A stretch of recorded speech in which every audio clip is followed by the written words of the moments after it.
Okay, so Goldie, thanks very much for talking to us. Did you enjoy your set tonight? And what do you think of Turbulence and Digital as a nightclub? Turbulence has always been a really, really good event and promotion company. Every time I've been here, the first time I came here was like Digital the club, and then it became Turbulence. And it's always been good. It's always been hefty, heavy duty, and good lineups, remarkable sound, really good sound. The sound's always been spot on. How does it compare to other nights that you played around the country, especially in London? Well, it's kind of like the open top fabric, I call it. It's like fabric without the roof. It's got great sound. The booth's great. You can get down with the music. You can hear it the same way you hear it if you're on the floor. As a DJ anyway, They don't know that, but I know that. And it's just a great exercise of guys up north taking care of it and taking care of business, because it used to be like Shelley's nightclub in Stoke, it used to be in Birmingham, but now it's really, northeast of England. It's kind of where it's really happening. There's a few things in Manchester, kind of smaller clubs, but this really kind of is the money, ton of money. Excellent, thanks. So you've played all over the world. Have you got any favourite venues or locations? Anyone Russia. Really stood out? Russia. St. Petersburg. Any reason why? Well, the last time we played, me and Bookham, Ryder, Fabio, was 18,000 people in one stadium, and they're having it. Not like just cheesy house raves. They're actually fucking having it. And we're playing in 2 weeks. It's a really good event. It's called Pirate Radio, which is the promotion. It's a really great gig. And apparently I found out yesterday it's 25,000 people this time. So I like Russia, South America, and I'd say Singapore. Okay, thanks. It's a hackneyed question, but I ask everybody. The scene in general, as long as I've been in it, it's looking the healthiest it's ever been, in my opinion. What's your opinion on the scene in general at the moment? Well, it's like, it gets the mumps every now and then, or chicken pox. I've been here for a long time and I see it in the seasons. A lot of people don't see it like that, but I see it go through the seasons of change. And last year was diabolically commercial cheese bollocks. Candy floss my ass.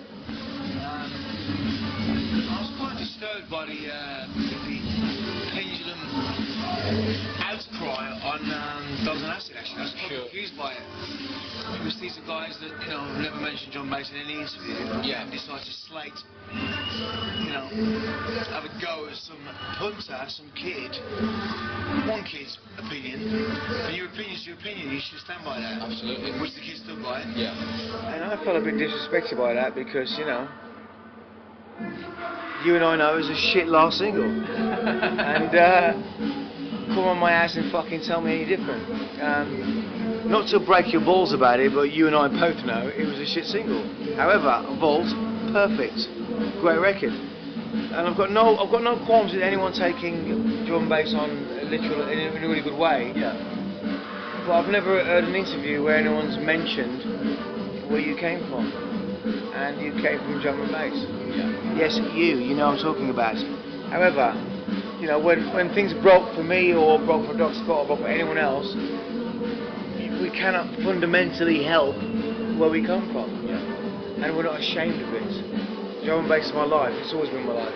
I don't care if I fucking sit on TV selling fucking cornflakes. At the end of the day, I come from drum and bass. It's what's made me. Don't forget it, as you dutifully did slightly. I'm going to go a bit more specific now. You're credited as one of the founding fathers of the scene. How does it feel to be given that kind of title? Do you feel like you've got a lot to live up to? Ask Pendulum, I don't know, fuck it. Ask them guys, they have the answers for everything. You've already answered that one. Metalheads is known as a label that's, it only releases quality music. When you're looking to sign a tune, is there anything specific that you listen out for? No, just the doors wide open, bring it on. I don't really, the only code is the door's open, and if it sounds right, and we all know what sounding right is, then just do it, innit? You know what sounds right, Punters know what sounds right. It's one of those things, isn't it? They tend to be a little bit more left field, and they might not necessarily drop when you play them, but they are, know, it's like combination style break, for example. Yeah. I've had it for 18 fucking months, you know, but it's a prolific tune, and I can play it any fucking time. Okay, so I won't be playing Granites in 3 years. Anyway. You've got a very Next. You've got a very distinctive sound compared to the rest of the D&B scene. Could you talk a little bit about your creative process? So when you start when you're writing a tune? I can't say that. If I say that, I'd be showing you my poker hand, wouldn't I? Fine. Next. Okay, Next. finally, you've moved outside of the circle of sort of the music industry. Do you enjoy working in film and television as much as you do making music and working in music? Well, I would rather have moved out in television than making cheesy tunes. Sure. Do you know what I mean? If I stayed in drum bass when it commercially blew up, I would have been maimed or tamed by the provocative, you know, financial situation to go out and make cheesy records. So I just thought, well, I couldn't do that, so let me go and make James Bond or EastEnders or do something really silly, you know.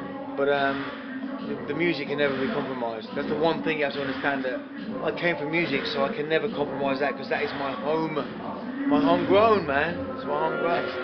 And finally, could you tell us a little bit about what's coming next on Metalheads and any projects you've got in the pipeline? There's a compilation album over the last 2 years of tracks we collected, like DK Remix, Break Talk to Frank, Monkey Boy, G-Dub, Thank You Hype. You know, there's that. There's the Memoirs of an Afterlife album for me, which I finished in December with Heist, prolific engineer and a stroke producer. And I've been directing, well, I'm directing a movie this year called Sine Tempest. Been in for the last 7 years, so that's there. And hopefully I'll get to remix Granite. Brilliant. Right, well, Goldie, thanks very much for speaking to us. Really.